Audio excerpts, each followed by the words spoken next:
All right, everybody, welcome back from our break. So as we begin the second half of our program today, as Don mentioned, we really appreciate our sponsors and the support that they give to this program and all the programs of the IS Associates. We heard from one of our platinum sponsors at the beginning of the program. We'd like to invite PCM to come up and present. Again, they're a platinum sponsor, and we really appreciate the support they give to this program and all the programs of the IS Associates. Good morning, everybody, and welcome to the Cybersecurity and Blockchain event here. I'm John Cronick. I'm the Director of Security Services at PCM. PCM is a great system integrator, VAR, and services consulting firm. And I want to start off by giving you a little anecdote. My introduction to risk management. Back at the end of the Vietnam War, when there was still a draft, my draft number was 6. And if anybody knows about that time when there was still a draft, they were taking anybody up to number 153. And you're going to go in the Army, and you're going to go wherever they were going to send you. And at the time, it was still Vietnam.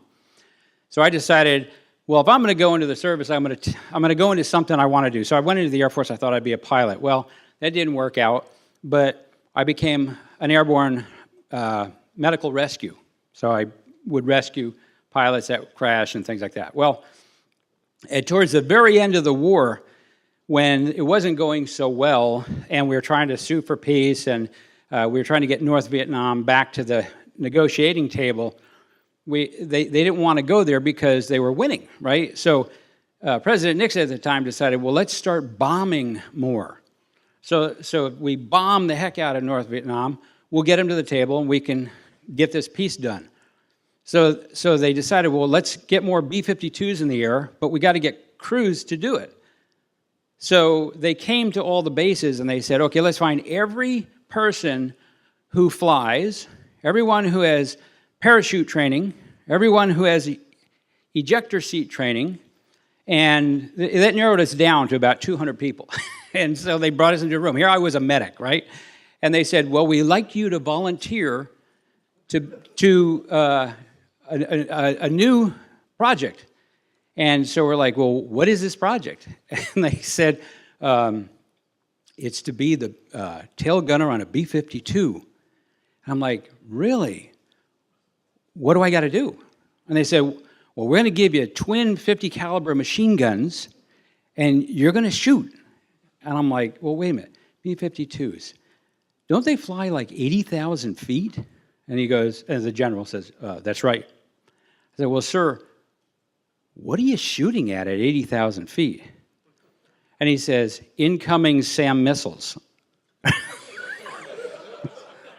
I'm like, wait a second, sir, don't missiles fly like 12,000 miles per hour? And he goes, that's right, Sergeant.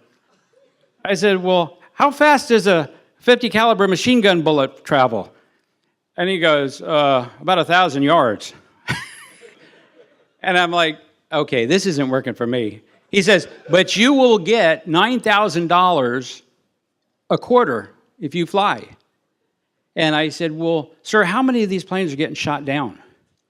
He says, Sergeant, I can't tell you that. So I found out for myself, 1 out of every 4 was getting shot down. And I'm thinking, okay, so this isn't going to work for me. So my introduction to risk management was, look at your choices, evaluate the options, and go with your gut, right? I didn't do it. Anyways. Having to deal with security. So I got into the security space. And about the same time that I turned down that great offer, right? The first prosecuted case of using computers to perpetuate fraud happened in the United States. It was the equity funding scandal in 1971, and it went through 73. And that paved the way for the use of computers to perpetrate fraud. So here we are fast forwarding to today, and now not only do we have the use of the computer for fraud, but now we've got such sophisticated mechanisms to execute fraud that you don't even have to be in the place to do it, right? And so we've got wireless, we've got IoT, we've got all this stuff, and now you've got, fast forward here, I've been in the business for 30 years. Started out with Deloitte & Touche doing public auditing, and worked on a lot of risk projects, a lot of security breaches for big companies. And now at PCM, well, what does PCM do? PCM is a company that has about 14,000 clients. We have 40 offices in the US and Canada and Europe. We have about 900 engineers, system engineers, and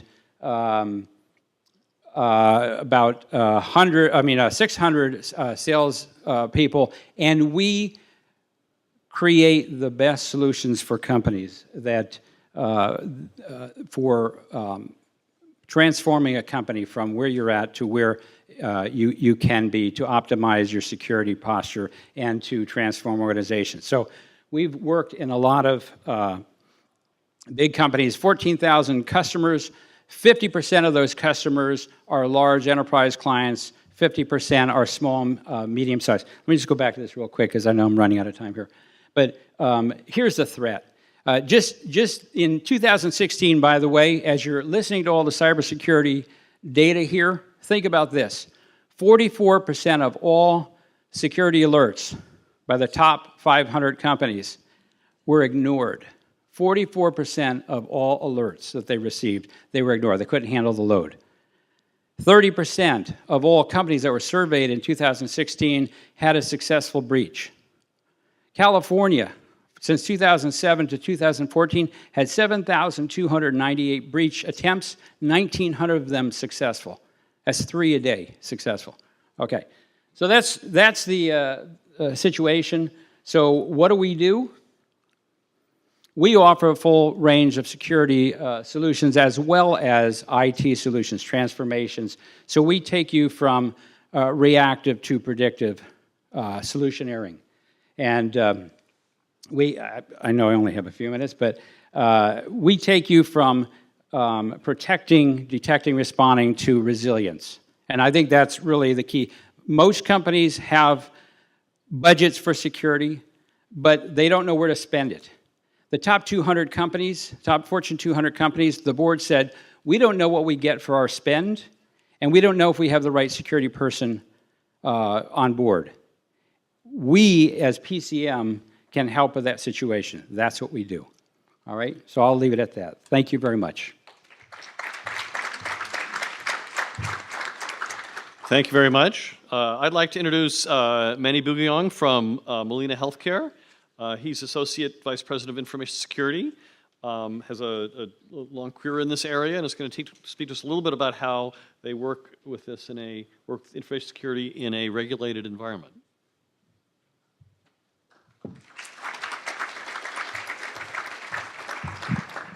Thank you for the intro. It's good to be back here at UCLA. I think the last time I was here at Poly Pavilion was back in 2011 when my daughter graduated from this really good school. And at the same time, she introduced me to my future girlfriend, and she's still my current girlfriend. And her name is Sally Mae. I don't know if you know her. Yeah. But anyway, she's still with me. All right, so I think we'll get started with the slides that I have. I have a few slides that will explain cyber risk management in Molina Healthcare. And a lot of these actually is related to what Josh and what Mark has already mentioned. And what does Mark and Josh have in common with me? We're wearing blue shirt. We're in UCLA, guys. There you go. There you go. All right. So the things that we're going to talk about is cyber, which is what we all think of it as an internet era. Can anyone here tell me a word that starts with cyber? Anyone? Cyberbullying. Anyone else? Cyberspace. But today we're going to talk about cybersecurity, all right? And it's all related to anything that starts with cyber. We're going to talk about risk, and boy, did I have some experience with risk in my earlier career. I may not look it, but I'm an MVS guy. Why is everyone smiling? What's MVS? Well, MVS is basically one of those huge machines that IBM used to sell us, and when they sold us one, the guy who sold us would take the rest of the year off. Right? But anyway, my first experience with risk was basically, well, when we had the standard JCL, Job Control Language. You know, there was no such thing as a change control at that time, back in 1985. You know, so you know what I did? I was working for a bank. I changed the JCL without going through change control, without going to UAT, without going to development, and changed them all to dynamic allocation. You know how hard that is? To change your current account, to change the current account system, the savings account system, the treasury bills system, you know, and all of that, all in 1 week. No one was watching me. I took a risk. And a couple of years later, when I got into security, I said, holy smokes, did I do that? You know, because what you have to do is basically, you know, transfer or you know, transform all of your ISAM files into VSAM files. And at the same time, using your JCL into a dynamic JCL so that your program or the batch jobs that would be running would basically run by itself. At that time, I didn't know that was a risk. All I knew was I was bored. Right? So, that was my experience with risk. And looking back, I said, whoa, that was a huge risk. I mean, can you imagine if people started complaining that their savings account or their current account was probably less than what it was supposed to be or more than what it was supposed to be? Well, no one reported anything, so they must have gotten more than what they were supposed to have. So the other area that I'd like to talk about is management. So who should be aware? Who should be aware of cyber risk, right? So let's start that. Cyber, Molina Healthcare means anything connected to an electronic device that can actually transmit any information. That doesn't necessarily mean internet. That could be Wi-Fi, I mean Bluetooth, right? And electronic access. That's what we're going to talk about cyber. Wi-Fi, Bluetooth, Internet of Things. I think Mark touched on that a little bit because we're going to that era. And physical security. Physical security, we you know, sometimes we ask ourselves, what does it have to do with cyber? Well, you know what? If you swipe your badge across that door, somehow you're going to get in. And I'm not sure if you guys remember Kevin Mitnick. This is how he did things, right? So let's talk about risk. You know, I like to point out what Mark and then what Josh has been saying, and you know what? I couldn't agree more with them. The more you do with assessments, the more you get out of it. Has anyone here ever undergone any assessment or any audit and came out really clean? Raise your hand. No one. There's no such thing. Because if you came out clean, you probably had the wrong assessor. You probably got some kid out of somewhere in Twilight Zone and did an assessment on your company. But I'd like to talk about the third-party vendor assessment as well. When I say third-party vendor assessment, I'm talking about assessments on your business associates. These are the people that provide services to your company that either in one way connects to your network or transmit or process your information, right? External assessment. From time to time, we actually hire external assessments. You know, I think some of the companies that are here today, we certainly need to talk to you because, you know, under the NIST guidance, you're not supposed to get the same assessor 3 times in a row. You're only supposed to get them twice or 2 simultaneously, and then after the 3rd year, you're supposed to get another one. That is under the NIST guidance. Now, let me talk to you about external assessment, how it can be helpful. We prepare every month on our internal assessments. We have risk assessors in the company in Molina Healthcare. Well, they report to me. And they perform risk assessments on every IT or everything that has to do with cyber, right? In preparation for that external assessment, so that you don't waste your money and say, hey, we'll just do our assessment after a third party assesses. No, that's actually wrong. Do your homework and then get a third party to take a look at what you've done, right? And let me remind you about external assessments. When a penetration test and vulnerability test is done in your company, sometimes they come out with this report that says severity critical. It's critical, the severity is critical. That doesn't mean that it's a risk, does it? The vulnerability could be, the severity of the vulnerability can be critical, but that doesn't necessarily mean that it's a risk. Why? Let me give you a scenario here. There was a external third-party security assessor that came in and then did an assessment on us. And, well, he came in and did an assessment, and at the end of the assessment, he said, you know what? I was able to compromise the domain administrator of your company. And here's the password. Here's his password for the domain admin. So I said, okay, that's really good. I mean, you're really great, you know what? But can you tell me what is the risk level of that severity? And then he said, well, the severity of this issue is critical, Manny. And I told him, I disagree with you. I disagree with you.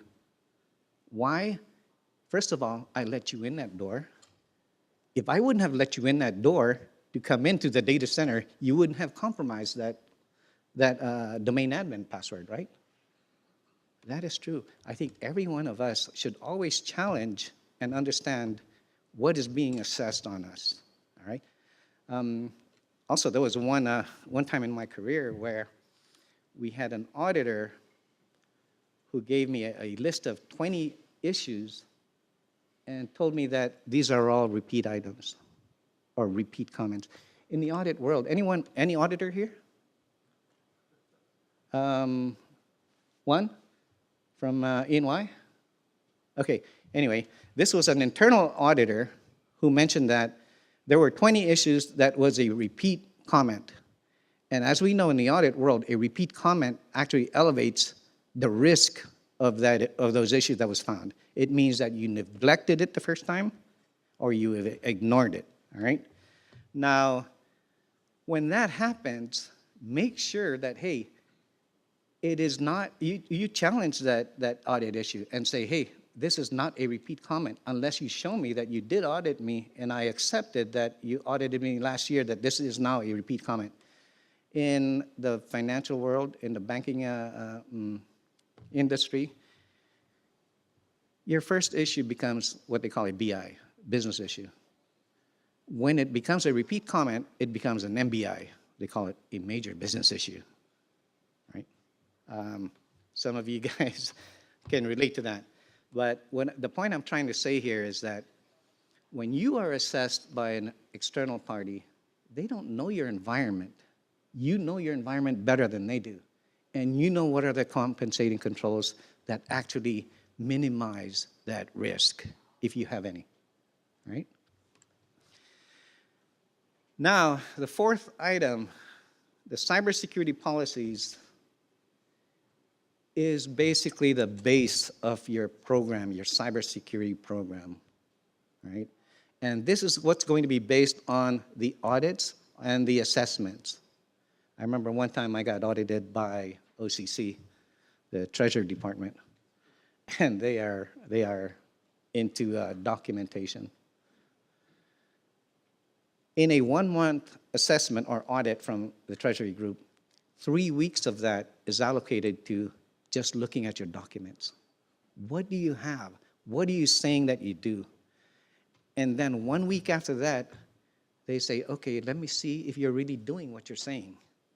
So can you imagine 3 weeks on your documentation?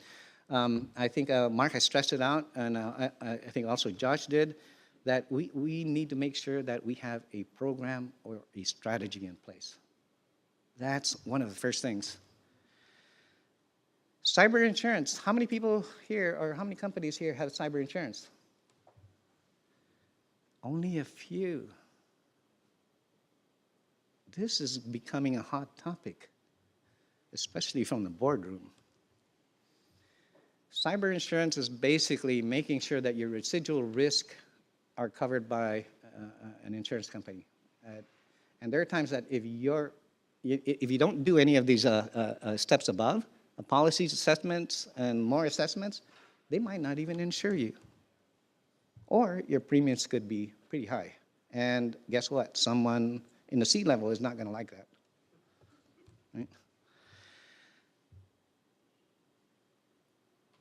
Lastly, for risk, we can't eliminate all the risk in order to run a business. We need to mitigate the risk. And there are times that we need to accept the risk.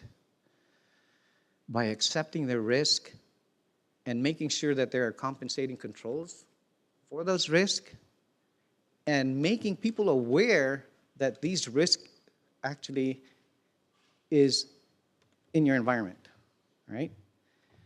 Which now segues to how do we manage cyber risk, all right? Managing cyber risk is pretty difficult at times, or I think in past years, but it's gotten a lot better today. It's gotten a lot better. Why? Because our board is telling us to do things about risk. And you know one of the best excuses we can tell the rest of IT? The board told me to do this, right? What do you got to say? Is anyone here from, actually, is a board member? No? Okay. Anyway, the other thing about awareness, and it was also touched on in previous slides, is, phishing. Fish, fish, fish until you try to get to a threshold where you can accept the risk, all right? Now, Avery Dennison had a 1.5. I think that is, something to applaud. That, we were also at 30% when we first started. We did a semi-annual phishing campaign in our environment. And we were hitting 30 until, we started doing it more and more with our new employees, and with repeat offenders or people who just don't get it. We keep phishing them.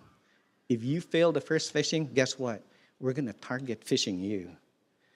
And if you still don't get it, guess what? We're going to tell your manager. And the fourth time that you do it, you may be talking to HR. Fortunately, I am on that committee where we have an HR HIPAA sanction committee where we discuss the violations or the security program that we try to apply to our employees. Accepting risk. At Molina Healthcare, we have a process that is called risk acceptance form. We may not be able to, say, mitigate every risk, like I said earlier, but somehow the business has to run. There is no way that you can run a business or a business entity that is generating $20 million a year where you say, hey, we need $50 million to keep it secure. There is no way that's going to happen, right? So when that happens, you have a risk acceptance process. One thing about our risk acceptance process is we have listened down the risk, we let the business accept the risk, and then we discuss the risk with other stakeholders. One thing for sure, though, in a risk acceptance form, you have to have compensating controls on it. Otherwise, you may be at a larger risk, and you may not even be insured. Now, the third item is reasonable. I know a lot of people here who are heavily regulated has seen this word so many times before. In the HIPAA world, there's actually what they call safe harbor, and the other side of it is expert determination. You're either one of those to be, say, in a NIST guidance, right?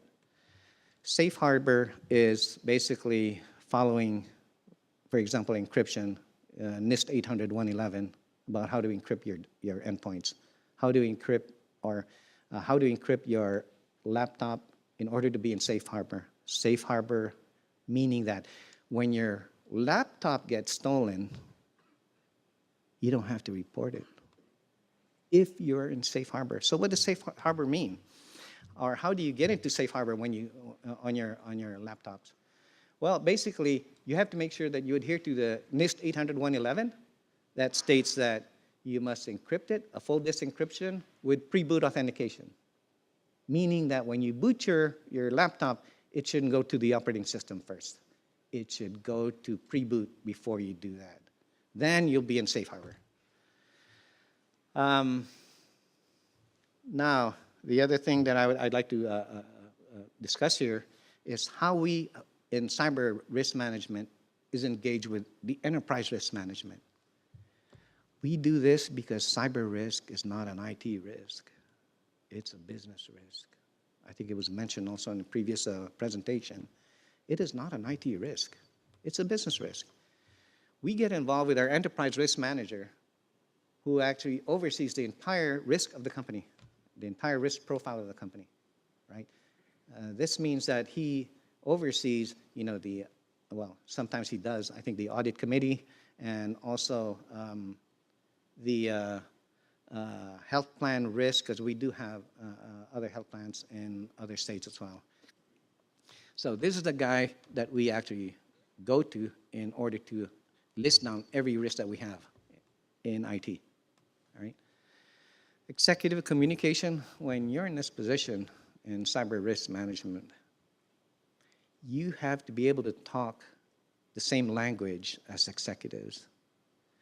You can't tell them, hey, my SOC needs this, my CERT needs this, and guess what? Our IP there's something wrong with our IP and our DNS. They're going to say, what did you just say? Did you just talk to me? IP, DNS, SOC, CERT, well, IT folks, I'm sure we all know what that means. Security Operations Center, etc. Oh, that thing's going fast. Board of directors. When speaking to your board of directors, make sure you have the courage. Make sure that you have the guts to put your badge on the table and say, these are the risks, and this is what we're doing about it, and this is how, we need your help. And aside from that, they may even ask you, pull you aside without your boss there and say, hey, tell me what's keeping you up at night. Is it your boss? Is it someone at work? They will do that on occasion, and you have to, inform them what is really bothering you, right? Governance. At Molina Healthcare, we also implemented a couple of governance areas here. Like we have what is called a Corporate Security Oversight Committee, where we invite, or who are, the members of this committee is legal, the HIPAA privacy officer. We have also the disaster recovery. We have IT guy. We have infrastructure person. We make sure that we discuss the risk in this committee, right?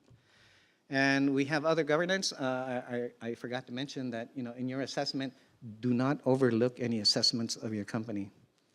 Today, we're even doing an assessment on our incident response plan. We're doing an assessment on our mobile apps. We're doing assessments on our cloud governance. Why? Because we want to know where we're at, right? So to summarize it, I'm at the end of my presentation here. We need to understand the cyber landscape, cybersecurity, and cyber risk. It's just my personal opinion that, if you don't know the cyber risk or the risk, you probably have little knowledge on cybersecurity. Understand the threat. I think I heard from someone here, or did I say that incorrectly or the other way around? Understanding the threats. Threat intelligence is very important. You can't work alone. You can't, what I'm trying to say here is, get that, threat intelligence that Josh talked about. And also, I would recommend that you see if you can visit a company that was actually hit by a hack. And they're more than, welcome to say, hey, come on over. I want you to learn from me. And at the same time, we want, other companies to come to Molina Healthcare and see what they can learn from us, because we're learning as, this thing goes on. Keep score to mitigate the benefit. I heard about that, the scorecard. Make sure that you keep track of your scorecard. A gentleman told me this by the name of Chuck Coonrad. Keeping score is basically something that'll tell you where you're going and how to get there, right? The main ingredient of a breach. What is the main ingredient of a breach? I think it was discussed by Josh. It was discussed by Mark. I want to know if you guys were paying attention to their presentation. What is the main ingredient of a breach? People, employees. Those are the main ingredient of a breach. If that person didn't click on a link, we wouldn't have this problem, right? If you would have listened to Mark the first time, we wouldn't be in trouble. Now, if you've gotten Josh to do your, to help you, you may not be in that kind of trouble, right? And lastly, there's no such thing as a silver bullet, right? Tell me if there is, and we will tell our board to purchase that product. That's all I have. Anyone have any questions for me? And if you guys want to, meet my girlfriend, let me know. All right. Manny, thank you very much. Thank you so much.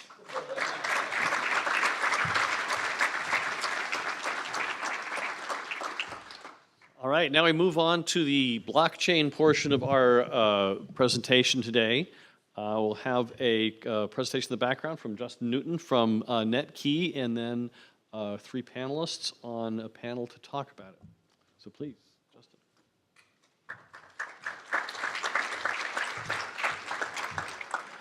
Hey everybody, how's it going this morning? So in order to kind of level set for the presentation a little bit, there's always a couple questions I ask at the beginning of my talk.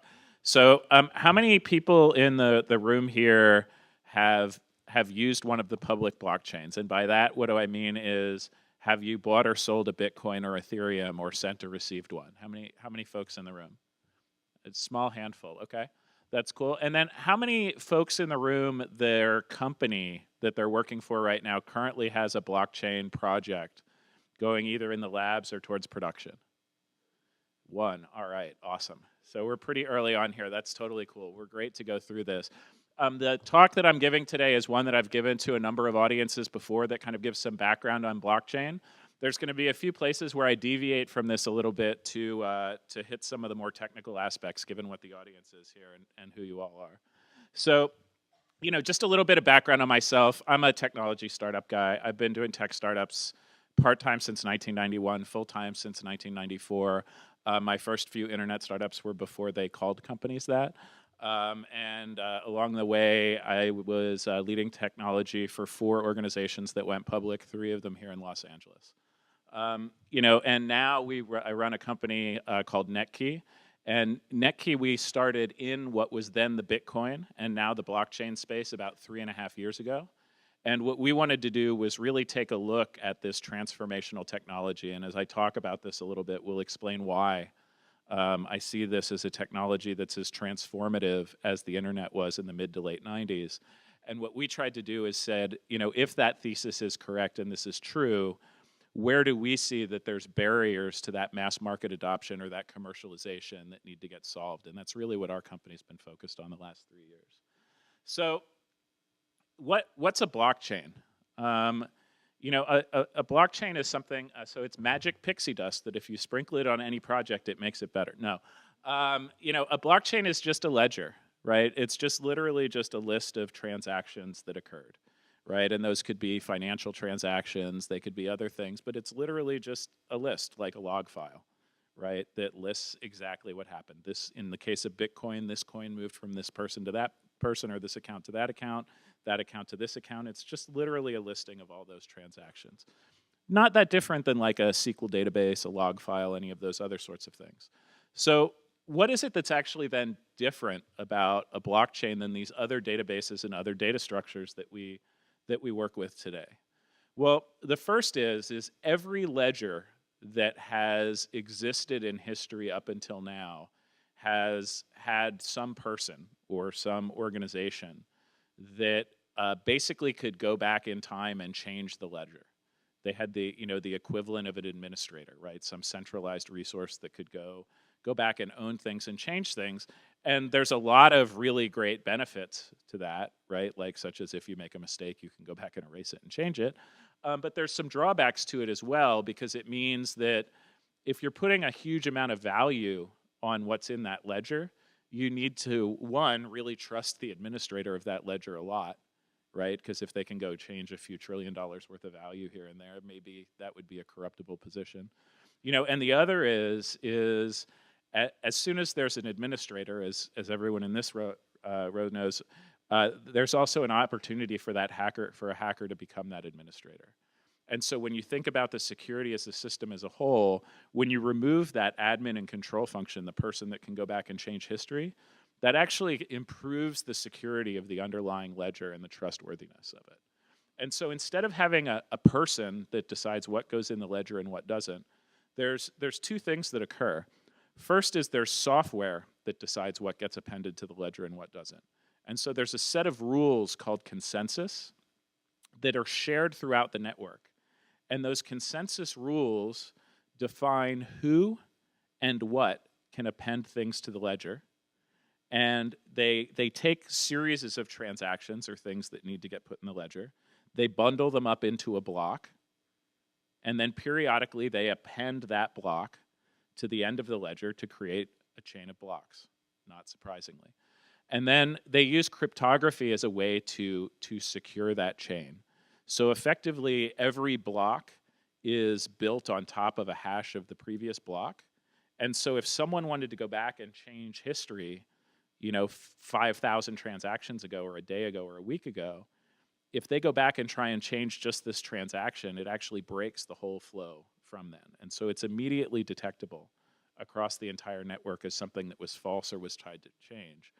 And again, because those validation rules are shared with every node on the network, while there's certain nodes that are appending the blocks, anyone can check to make sure that the rules were followed in the creation of that block and decide whether or not they're going to append that block to their chain.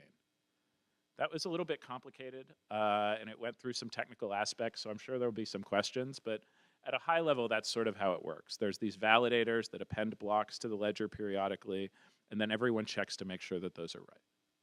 So there's really two kinds of blockchains today. There's public blockchains. They're the ones you hear about in the news, ones like Bitcoin, like Ethereum. Some people have heard of things like Zcash or Monero, some of the anonymized systems. And then there's private blockchains like IBM Hyperledger.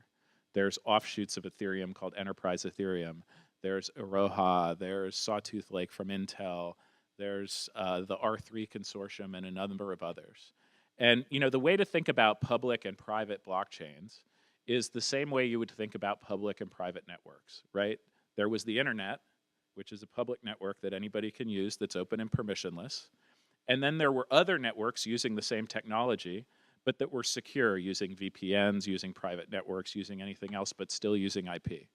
Public and private blockchains actually operate the same way. There's public networks and private networks. Public networks, anybody can access and use, but more importantly, anybody can innovate on top of.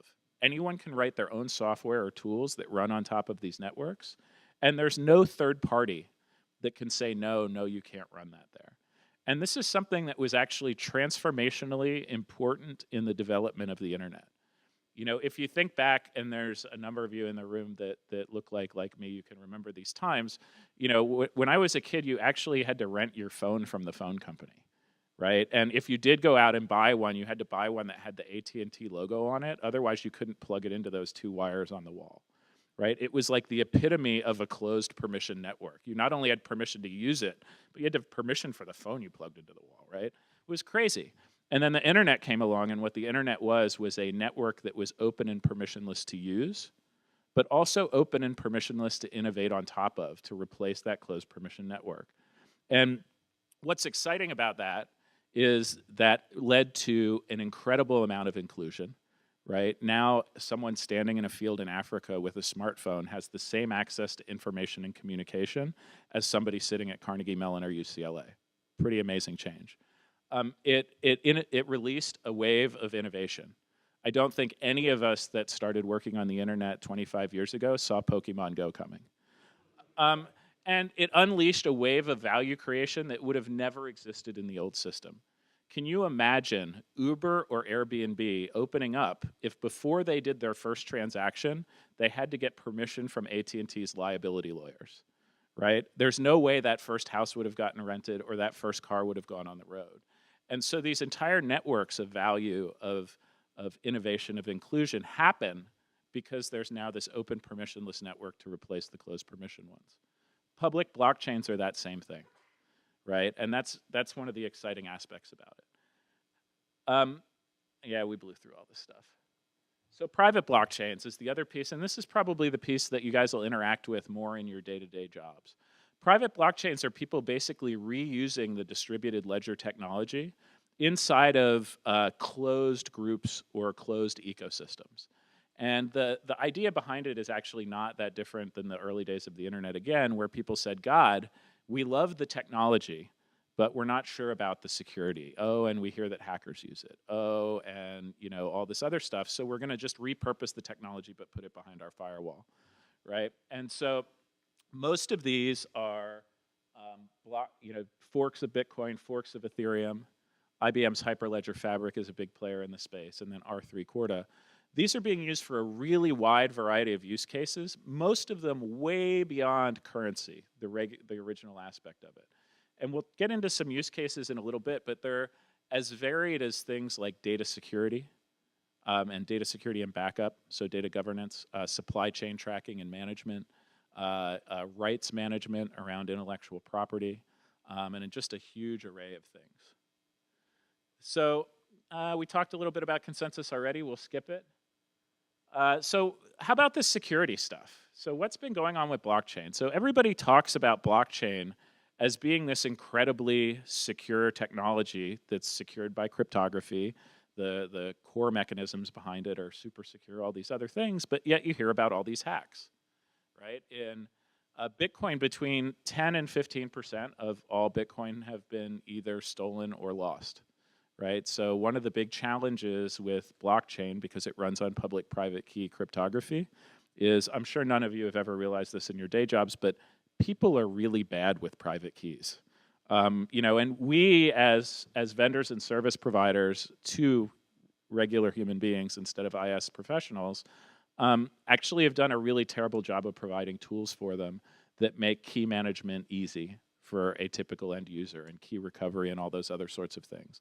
And so this has led to challenges on the network. That said, all of the thefts that have occurred up until now, whether it's the Bitcoin hacks, whether it's the most recent things that have been seen around the ICOs and other things, have all actually been hacks at the edges. It's been hacks to the applications that are built on top of the network, but not the core technology itself. So the core technology behind Bitcoin, behind Ethereum, behind these other networks has yet to be hacked. And what's impressive about that is if you think about what the Bitcoin network is, right? It is effectively an open and publicly running network that today has about a $20 billion bug bounty on it, right? Because the hacker that can figure out how to hack Bitcoin, there's 20, 30, $40 billion worth of value there. And so it's actually the open source project that's probably had the most incentive to be hacked in the harshest environment on the planet, yet that tech itself has remained secure. And that's important for everybody in this room for a couple reasons. One is like, if it can remain secure under those environments, for a lot of the environments that you're running and needs that you have, this will provide a very high or adequate level of security. A second piece that's really interesting about it is that because of the way consensus works, and in particular the way that proof of work works on the Bitcoin network, which is something I don't have time to get into in 6 more minutes, and something that is counterintuitive for most security professionals, and you can come ask me about it during the break, the public networks are actually more secure than the private networks. And one of the tools that you can use to secure your private network is to actually anchor its trust periodically into the public network. So basically taking a snapshot of your private network, hashing it, and putting it into the public network, because then you can use that as a way to double check that your network history hasn't been changed, right? It's a way to match back in time. And that's something that's a little bit counterintuitive, because if you think about internet networks, people always think of private networks as more secure than public networks. So it's a big change in the way of thinking. And then, also, we talked about phishing issues in this last talk that was up here. Social engineering hacks are a great way to steal people's cryptocurrency. Either Ponzi schemes, people coming up with ideas for ways to raise money that are novel, people promoting projects that don't exist, other things like that. And the ecosystem has been rife with that up until now. And it's something that, in my mind, is actually likely to invite regulation into the ecosystem. So ICOs, I think probably some of you have heard a little bit about ICOs. ICOs are something called initial coin offerings. How many people in the room have heard of an ICO? All right. How many people in the room feel like they know what an ICO is? A few people. That's cool. I would believe that. They've been very, very hypey. So an ICO is basically people issuing tokens on a blockchain as a way to raise money, right? So instead of going to venture capitalists, instead of borrowing money from their parents to get their company off the ground, they'll go raise money from the public doing these ICOs. And there's really two ways that these ICOs have launched. And by the way, over $1 billion was raised in ICOs in the last quarter. Individual projects have raised $200 million or more for platforms that actually aren't yet running. So it's been a really hot fundraising space over the last few months. However, there's been some question about the legality of it. And actually, the SEC came out with some statements yesterday that says that there may be some challenges around the legality of ICOs, and that many of the people that have been launching ICOs up until now may have been, in fact, promoting unregistered securities. And so this has been an alternate way to raise money. People have tried some novel legal approaches around it. I think we're likely to see some retrenchment in this area over the next quarter or the next couple quarters because of the fact that it's been so unregulated up until now. I bet a bunch of entrepreneurs would love to have been able to raise $200 million on a white paper, a roadmap, and nothing more. However, it's not a sign of an efficient investing or an efficient ecosystem. And so there's likely to be some changes there. Gosh, when I wrote these slides last Friday, I said we're likely to see regulator feedback, and yesterday it happened. So the rest of this talk will be exactly that prescient as well. So please listen to every word. So what are some things that are happening now, man? There is a ton happening on public and private blockchains. We're seeing a lot around things like supply chain and trade finance, right? Because one of the exciting things about these systems is it can push down trust. So you can actually start to build trust over relationships in a lower cost way than in a traditional ecosystem. And because of that, for things like trade finance, where typically trade finance had occurred, if you're doing multi-million-dollar deals, kinds of things like that, you can finance them through the banking system. If you're a small provider in a developing nation and you're doing a few $100,000 worth of work, you can't get that financed. With these new networks, it actually looks like it's likely to push down into those lower areas. We're working on a project today around financial inclusion in the Caribbean region. So in the Caribbean today, there is, on one of the countries we're working in, there's a 20% banking penetration rate, but over 100% smartphone penetration rate. So the average person has more than one smartphone. Similarly, if you have two islands that see each other, if they send goods between each other, they can just send the goods between each other. But the money actually goes through New York or Toronto, on the way between the islands. And so it introduces delay and expense. And so as a combination of setting up an inter-island payment network over blockchain, where the central banks will actually be issuing digital currency directly onto the blockchain, the central banks in the region, and by increasing financial inclusion, the general manager of the Central Bank of Aruba actually predicted that just this one blockchain project operating on public networks can raise the GDP of that region by 2 to 3%. Similarly, on the complete other end of the spectrum, we're working on a project with several large banks that's based around something called Sheltered Harbor. And the idea is, as we've talked about today, the hackers are not the hackers are coming, the hackers are already here. And if you're a global bank, the idea of having all of your account data compromised by hackers and then not knowing whether or not your backup is good is a little bit terrifying, right? And it's actually terrifying to the banking system as a whole. So we're working on a platform with them where, as parts of the system around backup and recovery, there's actually signatures of the documents that are being backed up and recovered written to the blockchain. And what that allows is that in the future, when you go to do the restore, you can ensure that that signature matches. And even if a hacker got in, penetrated, destroyed all your systems and started over, right, you would still have this baseline that you could work off of to ensure that the offline backups that you are using were also not corrupted, right? And so using blockchain as an immutable use of source or use of truth that doesn't change over time can be plugged into a number of security policies in that way. Think about doing revision control around configuration files and other things like that. So lots you could do there. Progress is happening all over the place in a number of these projects in a number of places. It's uneven in going forward. I think that's enough. Let's get into the panel so that we can actually ask some questions and have some discussion. That's probably the more interesting part.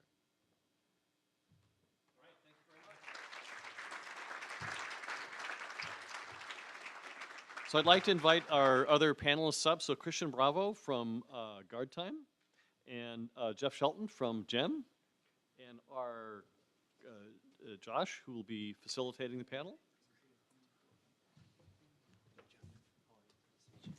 Awesome, man. This is going to be great.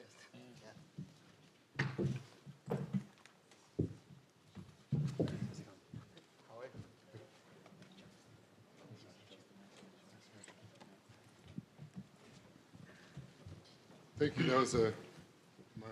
That was a great introduction. Thanks.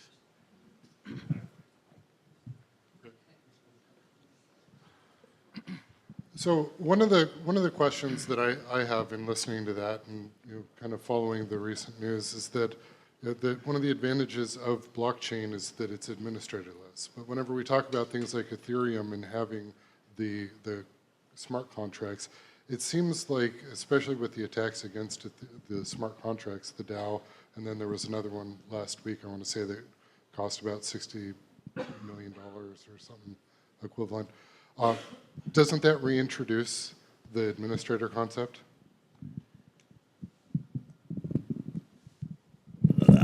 Yeah, so, a few things on that. First of all, you're one of the first people I've met in a long time where I'm jealous of both your hair and your beard. So, I've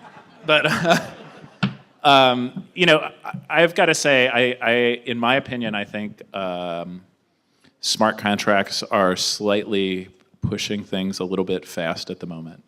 So what a smart contract is effectively writing an application where the application itself runs on the blockchain. It runs on the series of computers that are in the network.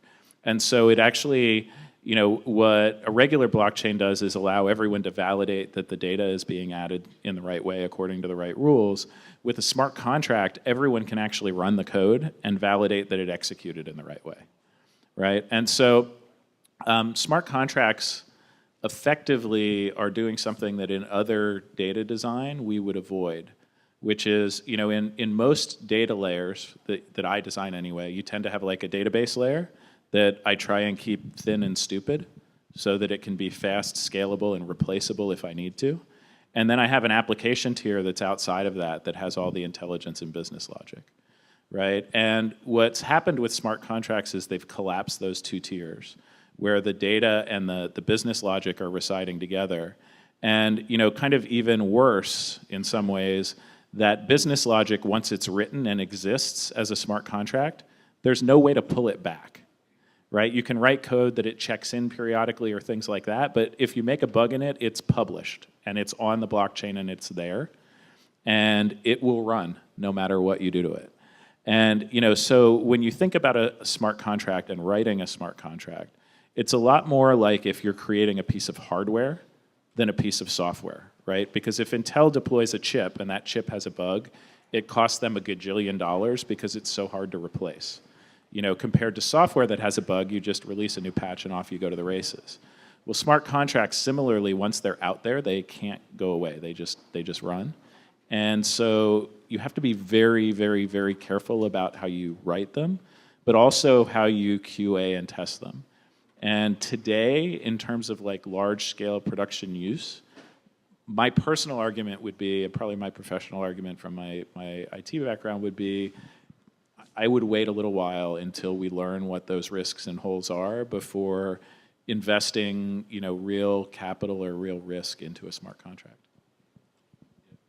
And to add to that, the DAOs, as you mentioned earlier, that was a flaw in the smart contract. So that was, again, someone rushed out code. There were developers who saw it, called it out, but the attack happened before they were able to do anything about it. So when you look at risk mitigation and a typical robbery, if someone runs into a bank and they steal $10 million, you can't track that. Everyone is actually able to track the funds as they were leaving, which actually helped them to lock down and create preventative measures counter to that attack. For us, I'm part of GEM, blockchain infrastructure company in Venice. Solidity, which is the language that smart contracts are written on Ethereum, is nascent. So there's a handful, maybe a couple hundred, thousands of people who know the language. So to your point, it's absolutely dangerous. It's early days. So we take the position of abstracting that away, and you can see the rise in things like Hyperledger's projects where they're built in known languages, where there's more of an expertise and proficiency there. So yeah, you have to definitely be careful and conscious and cognizant of those risks. So let me just say a little bit about that, but a little bit deviating from that. I mean, we do see that not all blockchains are created equal, right? Guardtime, for example, has a private, a little different blockchain and that focuses on data integrity, right? So if you're going to, we definitely have administrators for the nodes, but the focus of what we do is data integrity. And if you care about your data, that's something that the Guardtime provides. I mean, I don't know if you guys are familiar with it, but it is essentially what happens is when you have to protect a piece of data, right? What you do is you create a hash of that data, and that data gets submitted into the infrastructure, and the infrastructure is run by Guardtime, right? And essentially, it goes to different tiers until every second there is one hash for everything that got signed into it, and that becomes part of the blockchain for us, right? So your data is actually not in there, but it's actually verification that that your data was existent at that point. So that's just an example of how it is different. It all depends on what you're trying to solve with blockchain. Let me neglected to ask our two new panelists to do a brief introduction, so my apologies, please. Okay, so Christian Bravo, I work for Guardtime. I'm a systems engineer. I think I had a short bio in there, but I actually came from Raytheon. I used to develop electro-optical systems over there at Raytheon, for the military industry. And now I'm here in this other, in a blockchain company as a systems engineer as well.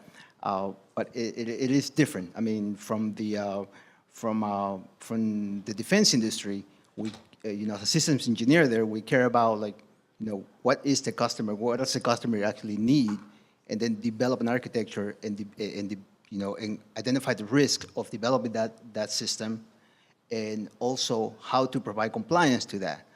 And that is part of what allowed me to come to Guardtime. I mean, Guardtime actually has a It's a company that was starting in Estonia back in 2007, and we do have a blockchain that it focuses on integrity. I mean, the whole premise of that is, once hackers come into your system, and you can put all the perimeters, all the security in the perimeters, but they're going to find a way in. But once they come in for one purpose, and that is your data, right? So now, if somebody comes and actually views your medical records or views your bank account, well, okay, they view it. But one thing you don't want to do, you don't want it to happen, is that they actually modify it, because that's important, right? If your bank account drops a 0, that's a big hit.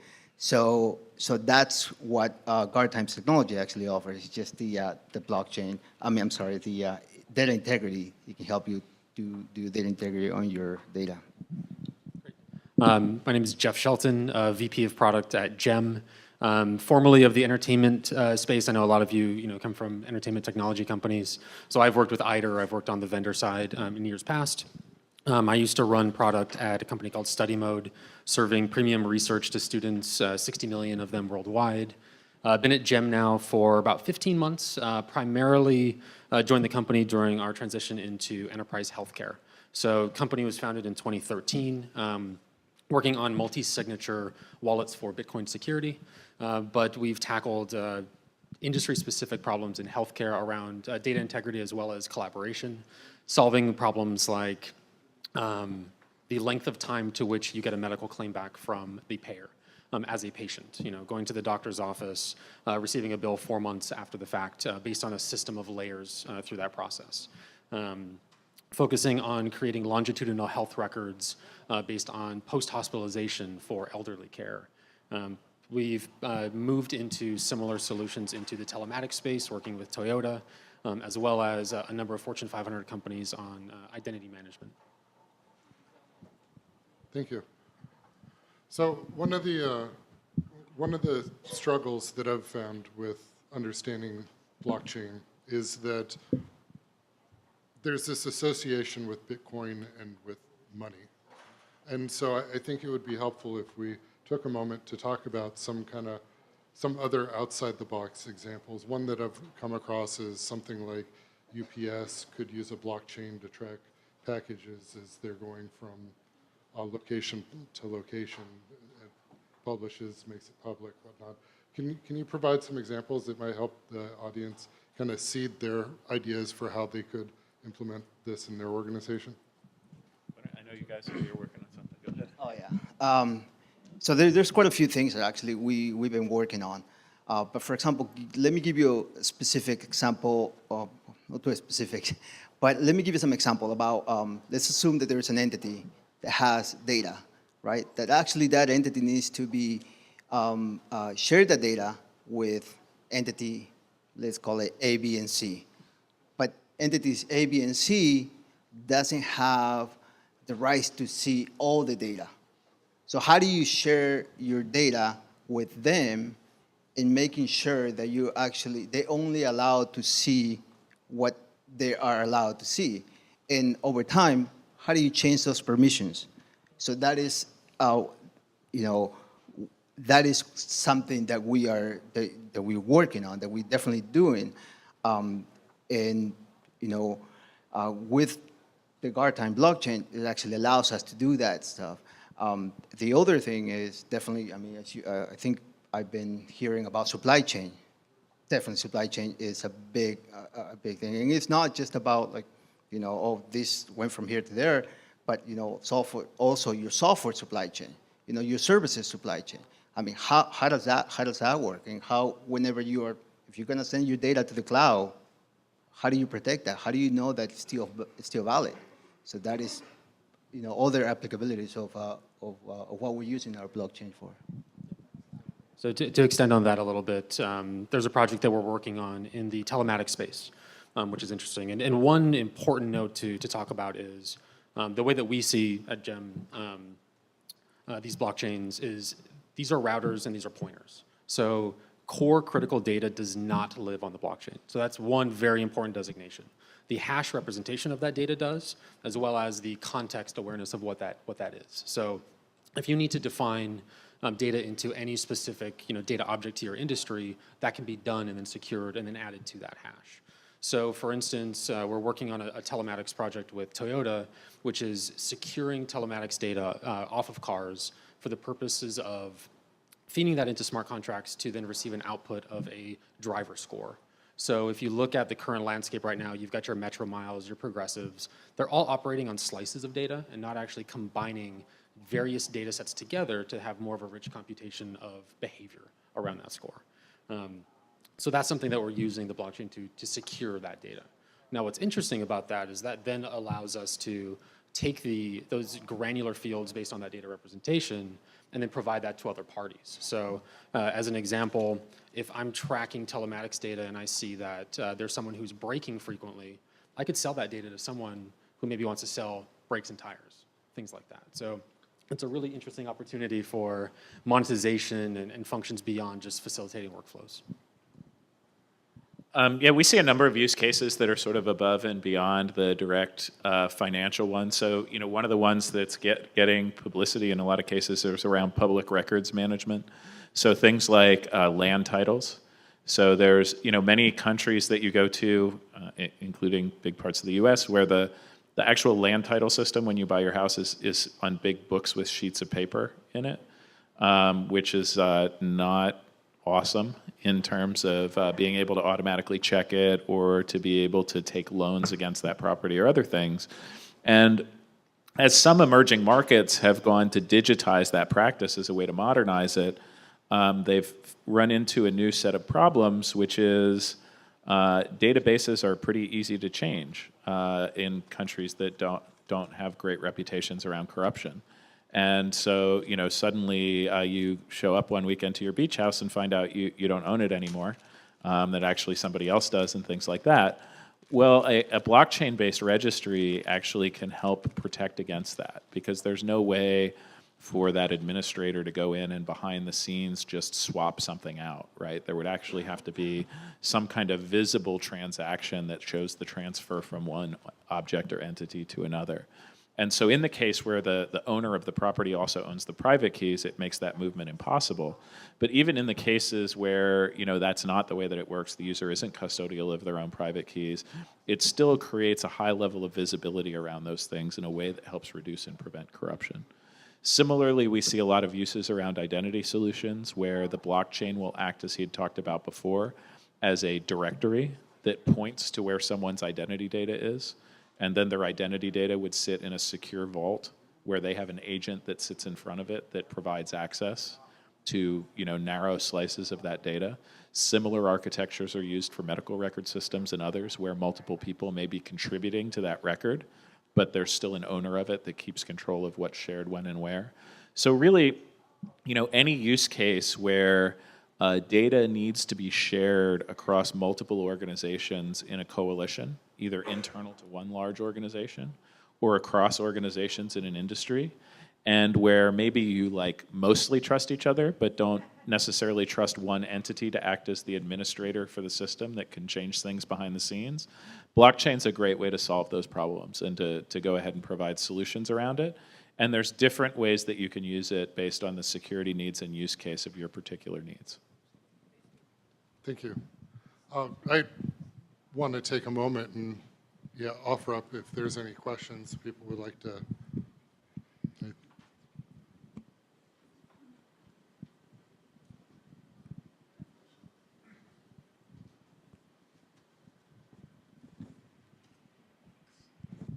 So with any new technology or most new technologies, there are these inflection points that I'll characterize as, users of them, potential users have a leap of faith.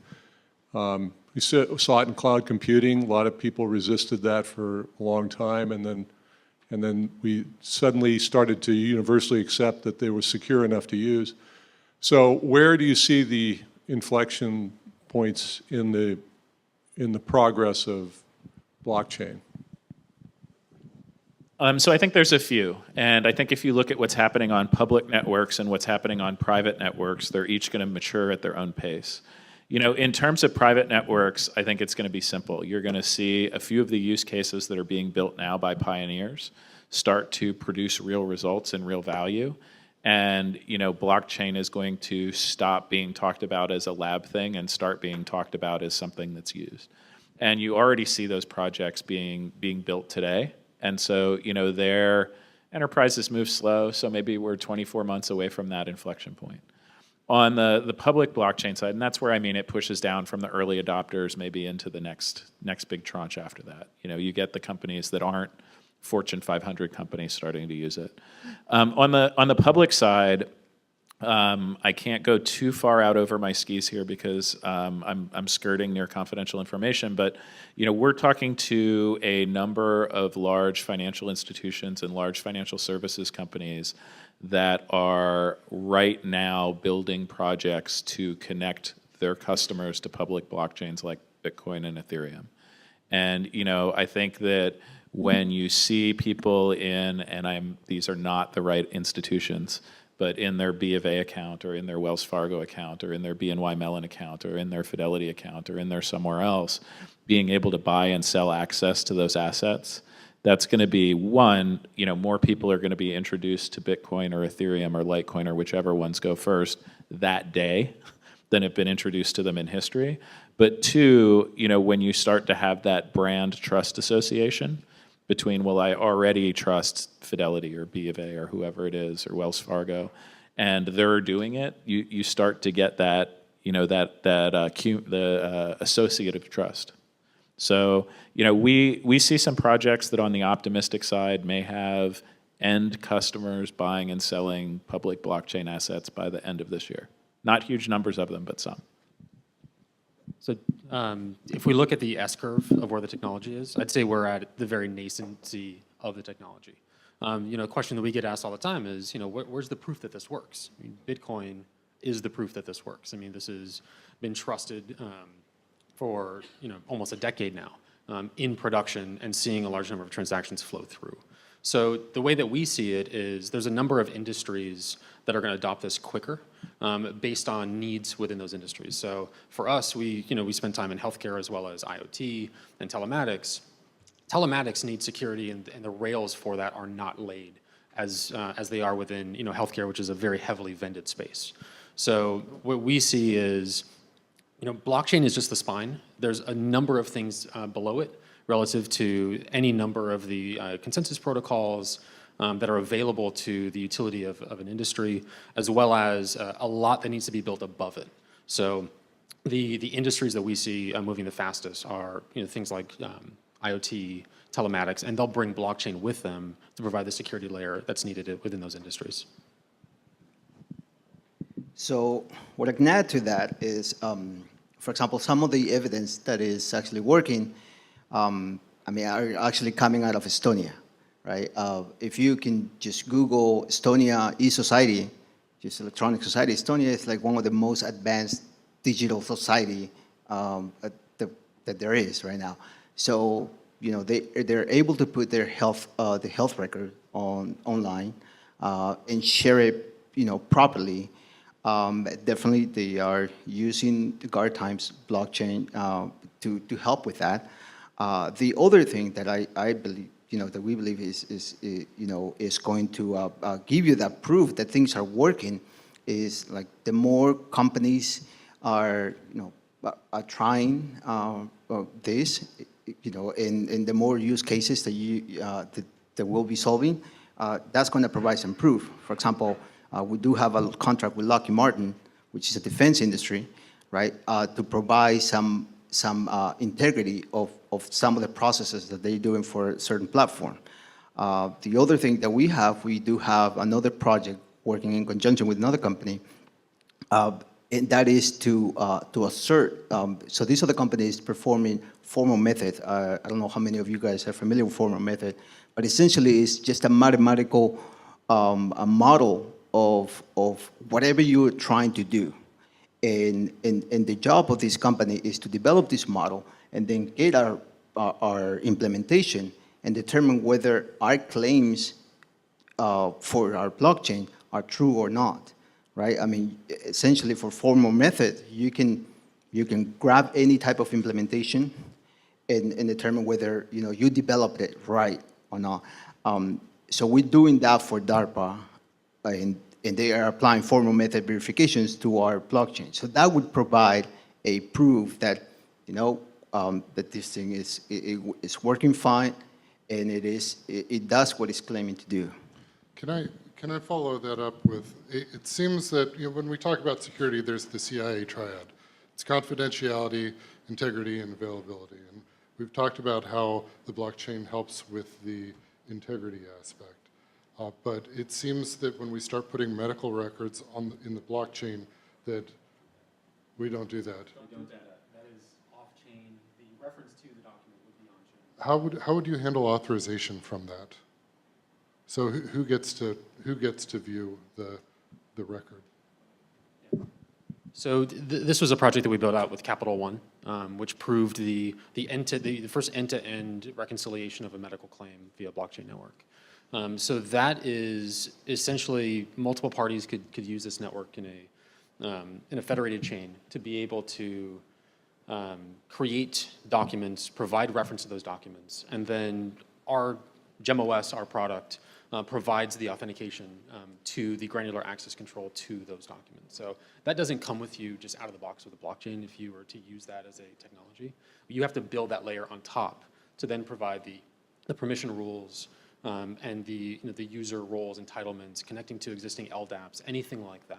That needs to be on top of that layer, because blockchain is a simple ledger, it's the spine, but then there's value that needs to be above and below. Okay. To put another point on that, in general, when you're thinking about building or designing your blockchain, you actually want to think about the blockchain itself as something where you only write the absolute bare minimum of data that is required for all participants to know about or have a shared state of. Everything else is stored and shared off-chain privately between the participants that need to see it. And you want to do this for a number of reasons. The first is confidentiality that you talked about, right? Anything that I write to a blockchain is protected only by encryption, right? And as everybody in this room knows, there's no such thing as an encryption that doesn't fail, right? It might fail 10 years from now because computer processors have gotten faster, or it might fail when you wake up tomorrow morning because the guy who wrote the encryption library put a semicolon in the wrong place, right? And so any data that you're writing to the blockchain that you think you're keeping confidential, is essentially a time bomb that has a lit fuse on it. The only thing you don't know is how long the fuse is. Yeah, it's cool. So keep the data off-chain for that reason. The second reason is if you think about a blockchain, right? The information that's on a blockchain is getting shared and verified between every participant on the chain. And so the scalability of your chain is effectively defined by the number of transactions times the size of the average transaction. And so the less data that you can write on to the chain and the more that you can keep off-chain, the more you increase the scalability of the underlying blockchain that you're working on without having to do crazy stuff, at the systems or network level and able to do it. So it's the cheapest and easiest way to scale your blockchain as well. So in general, from a design perspective, keep your decentralized, centralized resource as lightweight as possible, both in terms of the functions that it does, as well as the data that's written to it, and everything else should get handled at another tier to protect that confidentiality, to protect the scalability. And by the way, availability is already taken care of, right? Because you've distributed that core data to everybody on the network. So integrity, great. Availability, great. Confidentiality, not so great. Don't use it for that. Great. If I could ask a question, and by the way, thank you all on the panel. I've learned a lot about blockchain that I didn't know when I came in, seriously.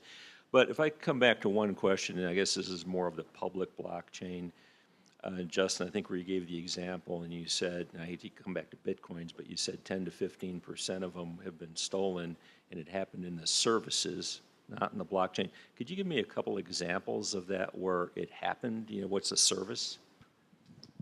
Yeah, so I got into the blockchain space in February of 2014. And it was a really exciting time to come into the blockchain space because in December of 2013, about $500 million had been stolen from one of the exchanges. It's something called Mt. Gox.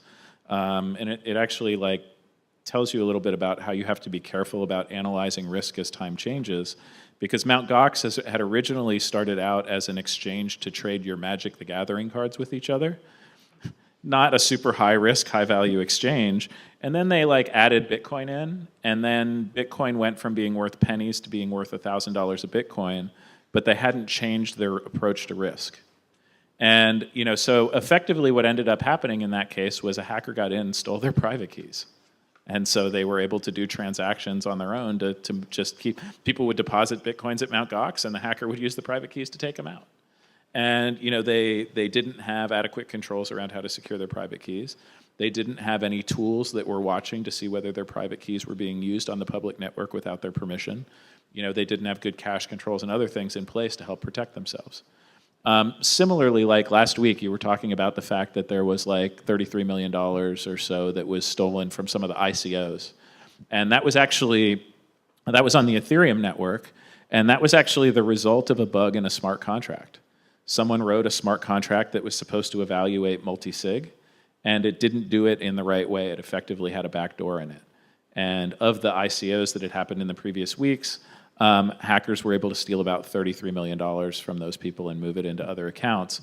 By the way, one of the interesting things about blockchain, it's actually one of the cool things to watch, is like as soon as an exploit gets released and a hack happens, one, you definitely see the bad guys using it, but then you immediately see a bunch of white hat hackers that are trying to drain the same accounts but into somewhere so that they can go and contact the original owner and give their funds back. It's actually like one of the only places in the world that you can watch the black hat, white hat hacker wars actually go on in real time in front of you. It's pretty cool stuff. This is more of a curiosity. Oh, sorry. This is more out of curiosity, and it kind of ties together the earlier part of the morning session with what you guys are talking about. But WannaCry, the ransom for WannaCry was paid in Bitcoin, right? Or it was attempted to. You talk a little bit about how we're able to trace back against some of those transactions to figure out who had initiated them? Yeah, so I mean, as we talked about earlier, right, all that a blockchain is a ledger. All that a public blockchain is a giant public ledger, right? And so the WannaCry people were not, let's say, the most brilliant Bitcoin people out there, at least in the way that they implemented it. What like a talented bad guy would do is basically like every single person that you infect would get a unique address that they're sending their Bitcoin to. And that does a few things for you. One is it actually gives you a way to automatically tell who paid you so that you can un-ransomware them, right? Because if you see the payment come in, you know it was them, you can unlock them. The second thing it does is it makes it harder for people to track you, right? Because now they have to know all of the addresses that you sent out to everybody to be able to watch what's going on. Well, the WannaCry people said, well, that seems tough. How about if we just use 3 addresses for everything? And so everybody got the same 3 addresses. And so what they were able to do was watch deposits that went into those addresses and then track on the blockchain what happened downstream from that, right? Well, some of the exchanges in other places have like known deposit addresses, right? So you sort of know that this group of addresses is associated with Bitfinex, this group of addresses is associated with Coinbase, et cetera. And so if you can see a coin going to one of those addresses, and in particular, if it's going to an exchange that has KYC and AML requirements, now you have a point where you can start to connect identity, right? And then you can use that to trace back through the transactions to try and figure out who the originators are. So it's a combination of on-chain analytics, connecting with the places where there's known addresses that are that point of KYC AML that you can reach out to start to draw the connection, and then just detective work from there. It's actually, if you go out and look, there was a company yesterday or the day before that actually released the tracing of a lot of the coins behind Mt. Gox and how that led to the arrest of a Russian in Greece a few days ago. And it's reading through how all of that worked and how the traces happen and everything else is a super, super fascinating story, especially for anybody in this room. I think it was a place called WizSec, WIZSEC, that put the report out. It's preliminary. It was really cool to read. If you're interested, I'd encourage you to take a look. Thank you. I think we're at time. Do we have one more question? Okay. So kind of related to that, you guys have talked about blockchain as the spine, right? And that there are services and layers of applications to actually execute on. For example, in the telematics example, if I've got vehicle data, if I've got data from the DB2 dongle that are being collected at different places, I can give a third party access to bits and pieces of that data. So how tightly coupled is all of that, kind of related to tracking through and finding out where did that money go, who owns that account, and what kind of risk does that present to companies that are now part of a network, for example, Toyota, and they want to be able to share some of that data and give access, but if that access is in their data center on their database, somehow somebody's got to get to that data based on the permission in that blockchain. So you can talk about that. Yeah, so with that project, it's a permission network. It's a federated network. So Toyota, being a first early adopter, is bootstrapping that project and showing internal value as part of that. So that allows them to create a better algorithm based on the data sets that they have. The growth there is then using that network and growing it to additional automotive companies who can work together and also scale the consensus protocol to that. So you don't need to have, maybe it's just 20 parties that are part of that network, and maybe it's a practical Byzantine fault-tolerant network or protocol that's powering that. So ultimately, in that scenario, it's not a public blockchain. So there is a level of semi-trust within those parties, so they can control some of the security that's around that a little tighter rather than kind of opening up to a completely trustless environment. All right. All right. Thank you very much. Thank you.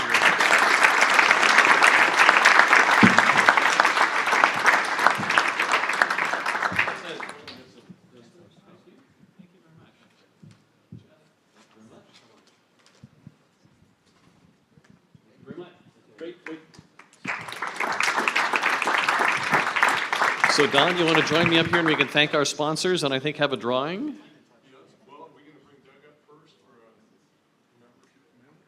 Why don't we do all right, come on up, membership minute. Members, then sponsors.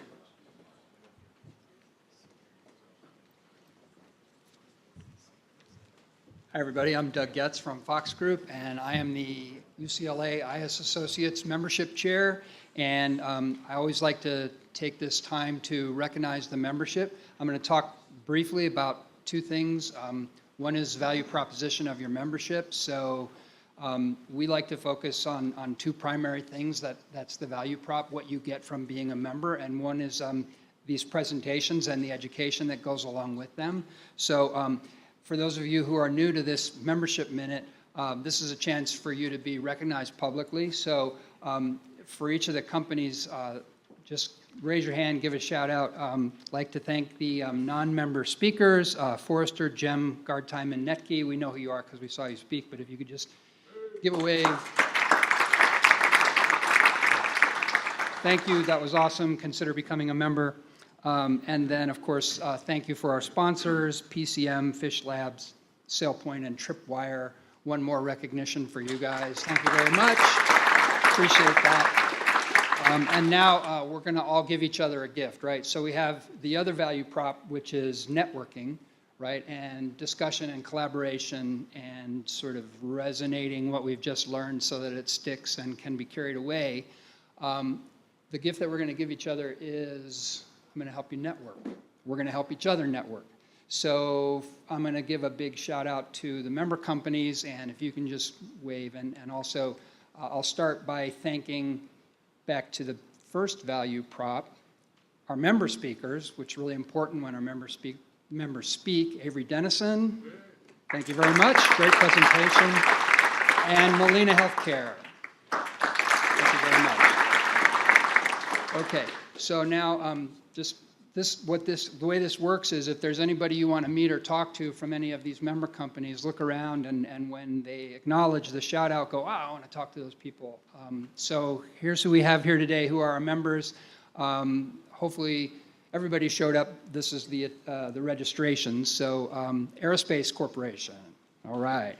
American Homes for Rent, all right. And Avery Dennison again, we know who you are. Box not here. CGI Technologies, City of Los Angeles, Commercial Programming Systems. Hey, Phil, no, you're here. County of Los Angeles. Okay. Creative Artists Agency. Hey, all right. Delphix. Ernst & Young.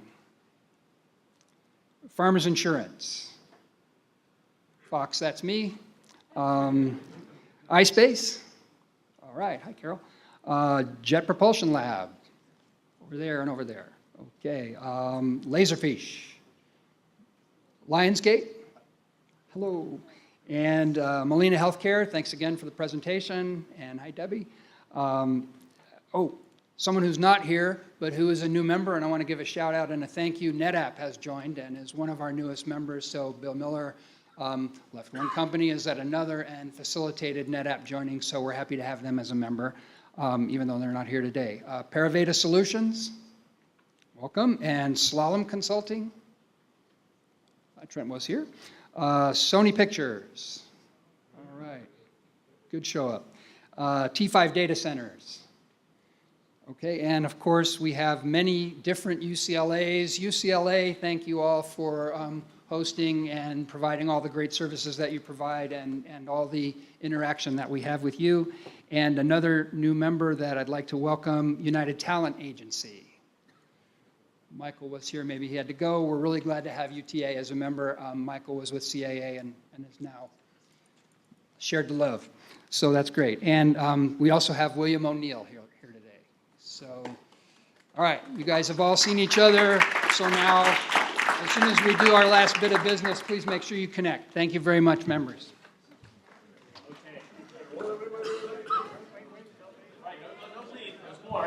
There's more. Come on. So we want to gather some information. So do we have this? Do you have instructions for this? Or so get your scanning. There's a QR code on the back of the program. What we're going to do is the idea here is we're going to get information both on potentially citing a meeting at a place not at UCLA and also some ideas for topics. So if you get your QR code up, so here, this is the first question. So if you pull up your QR code reader and scan that QR code. Or the URL, yes.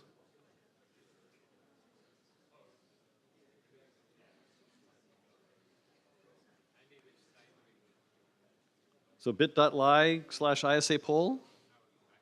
It's on the back. It's the QR code on the back here if you've got a QR code reader.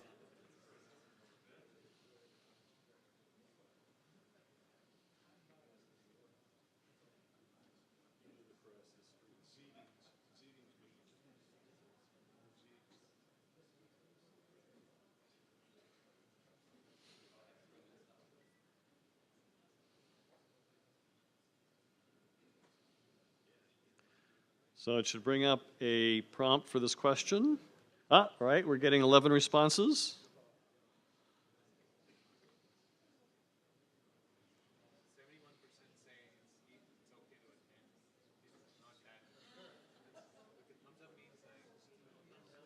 So in other words, do you find it difficult? Say yes. If you find it difficult, say yes. If you don't find it difficult, say no.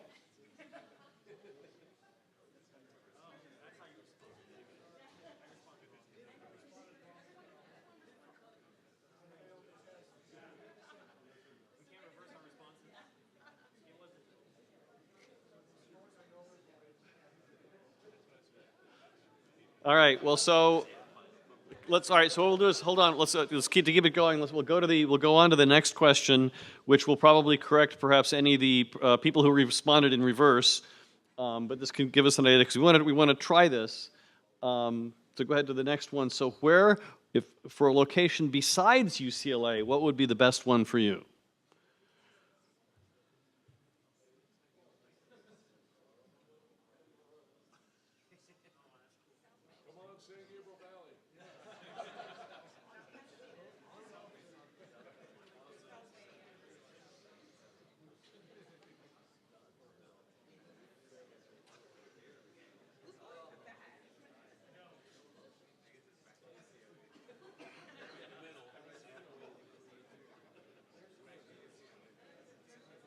All right, has everybody pretty much voted on this one? All right, 5, 4, going once, going twice. All right, final question. We like to get some feedback on what topics. So this would be a, type it in, and we'll get a word cloud.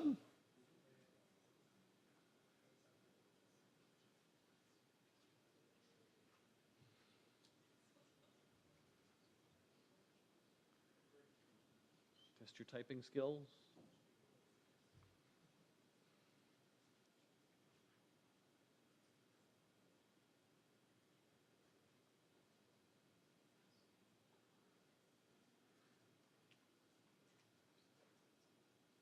So we're just going to get the aggregate list at the end, so it's not going to do a word cloud.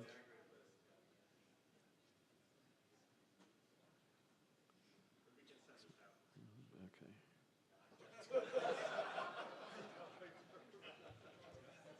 Yeah, we have your IP address, you know.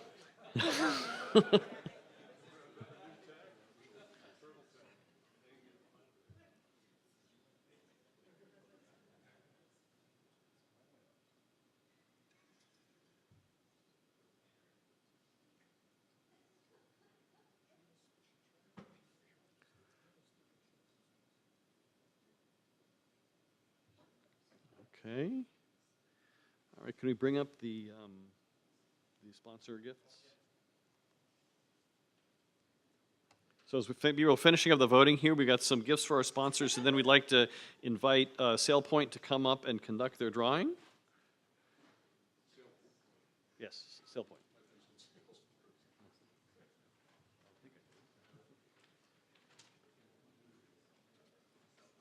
Our sponsors could come up, please.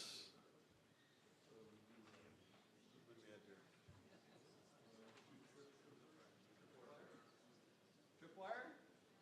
Representative from Tripwire? No? Someone here from Tripwire? No? No? Okay, so who's, sorry? Fish Labs? Someone from Fish Labs here today? All right, we've got a gift for you. Maybe they're back over at their table waiting for the thing there. PCM? Again, thank you very much for your sponsorship. And last but not least, SailPoint, a gift for you, and you conduct your drawing. How do you want to do this? All right, so what am I drawing for now? For an echo on the echo dot. Sorry? I was with Tripwire. That would be you. Thank you. All right, so Just go ahead and pick two. pick 2. Okay, there's 1. And 2. Okay, so which one is which? This will be for the echo on this. Okay, for the Echo, RC Esteban. Yay.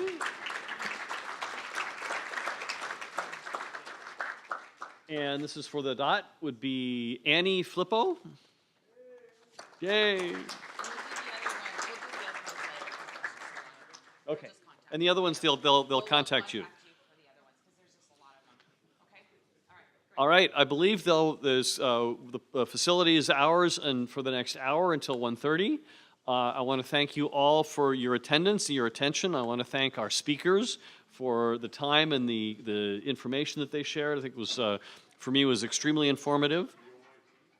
Absolutely want to thank the Office of Information Technology who did all the hard legwork to put it together with Rafi and Davida and Joanne and the whole team, because we couldn't do it without their support.